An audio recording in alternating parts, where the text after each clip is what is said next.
Сауырбай Шариповичті сайлаудағы жеткен табыстары үшін шын жүрегімнен құттықтадым. Мына алыс жерде болса да осылай көп кездесіп қалдық. Екіншіден, біз қазір келістік. Екі елдің арасындағы туысқандық, бауырлық қарым-қатынастың бәрін орнына келтіреміз. Ол екі халықтың мүддесі. Шекарадағы болған жағдайдың не үшін болғанын бәріміз білеміз. Сондықтан біз былай деп келістік. Жаңағы жол картасы бар. Екі мемлекет, екі өкімет келіскен. Сол жол картасын қарау үшін ертең бүрсігіне бір топ өкіметтен Қазақстанға келеді. Біздің топпен екеу отырады, соған қол қояды. Содан кейін біз уақытша Қордайдың шекарасын ашамыз да, бірақ та екі жақтан контроль қоямыз.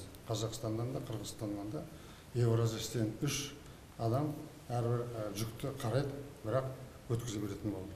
Сонда айтып, біз Қытайдың шекарасында да жасаймыз. Жаңадан сайланған Қырғызстанның президентін Сауырбай Шариповичті мен Қазақстанға ресми сапармен шақырып отырмын. Сол келгенде барлық шаруаны артта тастап, Қазақ пен Қырғыздың арасындағы жағдайды түзететін боламыз деп келістік.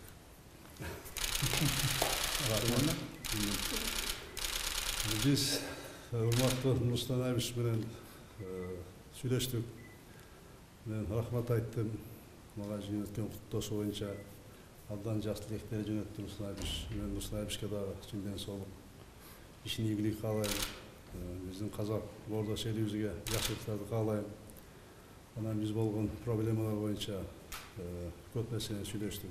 Анан чечимге келдик. Ошол жана жол картасы бар. Эки өкмөт азыр иштеп атат. Ошону декабрь ичи аягына чыгарабыз. Аягына чыгарып койгондон кийин ошондон көп проблема чечилет. Анан ошол чек-арага Евразес, Казак, Кыргыз үч тараптан ошол коймой болду, көзөмөлдү. Ошону чечтик. Ал проблемалардын баардыгы буюрса чечиле турган проблемалар. Ошол маселелер биз тараптан көп маселелер бар. Эки тараптан тең муну баарын чечебиз. Сизге рахмат Абиш. Қырғызстанға, қырғыз халқына ақ тілегімнен басқа еш нәрсе жоқ. Сізге табыс тілеймін. Bir туғанбыз. Өмірде бола береді, ана болады, мына болады.